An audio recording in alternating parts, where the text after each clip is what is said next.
चंपा सोरेन सरकार ने काम शुरू कर दिया है। सरकार को पहले ही जेएसएससी पेपर लीक मामले को लेकर छात्रों में आक्रोश से जूझना पड़ रहा है। इस बीच सत्तारूढ़ जेएमएम के प्रवक्ता मनोज पांडे ने कहा कि जेएसएससी पर्चा लीक मामले में एसआईटी की जांच जारी है, दोषियों को किसी भी सूरत में बख्शा नहीं जाएगा। उन्होंने कहा कि सरकार ने नौकरियों के दरवाजे खोले हैं। आगे आने वाले 4 से 5 महीनों में प्रदेश में 1.5 लाख नौकरियां दी जाएगी। उनसे बात की हमारे सहयोगी चित्रंजन कुमार ने। झारखंड में राजनीतिक अस्थिरता के बीच जेएमएम और गठबंधन सरकार ने राज्य में सरकार तो बचा ली, लेकिन इन बीच जो सबसे ज़्यादा नुकसान जो हुआ वो राज्य के बेरोजगार छात्रों का हुआ। नुकसान कैसा रहा तो जेएसएससी के पेपर लीक पर परीक्षाएं स्थगित हुई। कब परीक्षाएं होंगी अभी इस पर कोई बातचीत नहीं हो रही, लेकिन सरकार जो है वो बच गई। चंपई सरकार पार्ट 2 आ गया। हमारे साथ जेएमएम के नेता है मनोज जी। सरकार तो बचा ली गई, सरकार जो पॉलिटिकल क्राइसिस जो झारखंड में देखने को मिल रहा था उससे तो बाहर निकल गई। अब कैबिनेट विस्तार होना है, बाकी चीज़, लेकिन इस बीच सबसे ज़्यादा जो नुकसान हुआ तो झारखंड के बेरोजगार युवाओं का हुआ।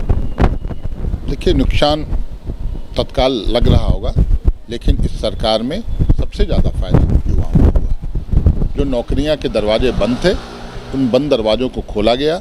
कई एक अवसर प्राप्त हुए, कई एक युवाओं को रोजगार दी गई।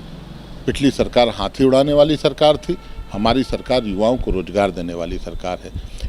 इस एक परीक्षा में जो पर्चा लीक का मामला आया है, निश्चित रूप से दुखदायी था और उस पर त्वरित कार्रवाई करते हुए उसे रद्द करके पुनः परीक्षा लेने की कवायद शुरू की गई है। जो भी दोषी होंगे वो बख्शे नहीं जाएंगे और जल्द से जल्द रोजगार मिलेगा। इस प्रतियोगी परीक्षाओं के द्वारा ही रोजगार मिलेगा। अभी तो कई एक रोजगार के अवसर पाइपलाइन में हैं।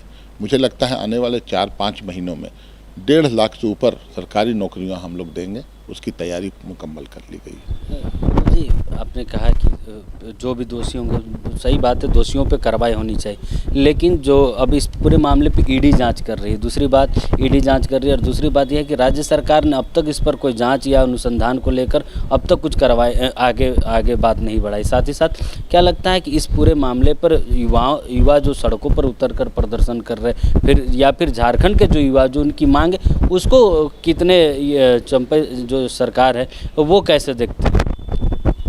आपने बोला सरकार ने कुछ नहीं किया, मैं आपको सुधार दूं। एसआईटी का गठन हुआ और एक पुलिस उपाधीक्षक स्तर का अधिकारी उसकी जांच कर रहा है। जांच बहुत तेज गति से चल रही है। दोषी जो भी होंगे बख्शे नहीं जाएंगे। और रही बात युवाओं की, तो युवाओं के प्रति हम कितने प्रतिबद्ध हैं, कितने संवेदनशील हैं, वो पूरे इस 4 साल के कार्यकाल में लगा होगा लोगों को।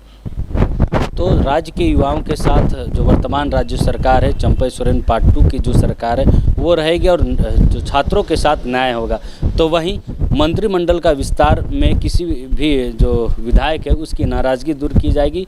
पार्टी के अंदर और सरकार के अंदर इस तरह की लेके किसी भी तरह की खींचतानी नहीं है। तो वहीं राज्य में जो पॉलिटिकल अस्थिरता आई थी उसको लेकर जेएमएम के जो कार्यकर्ता है, जो नेता है, मर्माहत है, शौक में है कि किस तरीके से आने वाले चुनावों में इसका जवाब दिया जाएगा। उसकी एक रणनीति बना रही है। सहयोगी पिंटू के साथ चित्रंजन कुमार, TV45 रांची।